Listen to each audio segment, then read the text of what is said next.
You're watching the SEGADriven YouTube channel, and it's back to our Christmas Sage 2023 coverage. In this video we're taking a look at Super Freaks 1 Ultimate Edition, developed by SuperFreaksDev.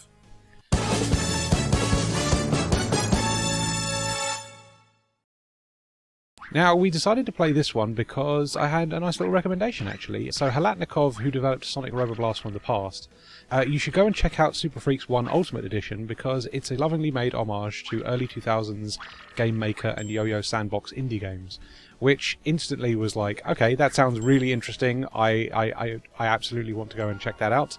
And I'm so glad I did because this is really, really cool. Yeah, so this is a very much traditional sort of 2D platformer.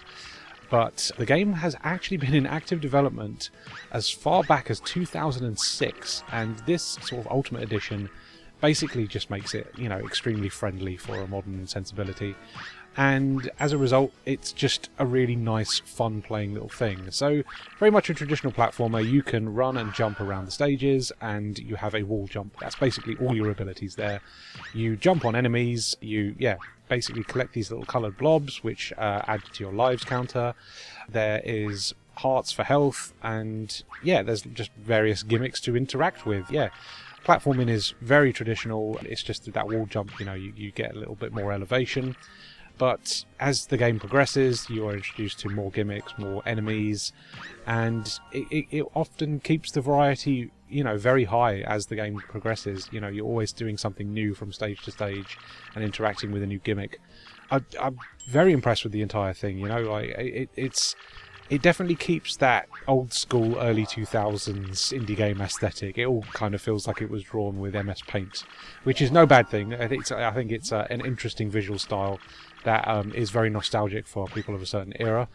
But it functions well enough. It's nice enough to look at. I don't think it's ugly in any stretch of the imagination. It's just, like I say, it harkens back to a visual style that is very much of an era, and as a result I think it stands out in that regard. It definitely does look like one of those early Yo-Yo games or Game Maker games that have that look. It's very much of an era. It's got a whole nostalgia of its own, which is very much, internet indie game from the early 2000s, which is really cool.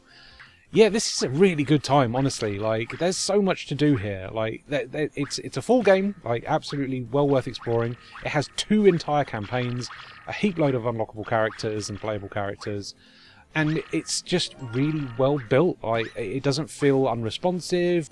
It doesn't feel sticky like some of those earlier sort of Game Maker games really do feel like. It's nice and smooth, nice and responsive. It's a good time, honestly. If you like platform games, I would highly recommend this because there's a lot to do here, and it's all built with, a level of quality that I just wasn't expecting. It's a real fun time. It definitely takes a lot of influences from lots of different platformers, Mario and Sonic being the obvious ones, but honestly, well worth checking out. If you like the look of this, you'll know if you want to play this, basically. If you have that nostalgia for the early 2000s sort of indie gaming scene, then this is going to tick the boxes for you. But at the same time, it doesn't feel archaic at all to play. It's a good time, really well built. The controls feel excellent, and I was pleasantly surprised by this. A solid recommendation from Halatnikov there. Really glad I checked this one out, and I hope you do too, because there's a lot to like here.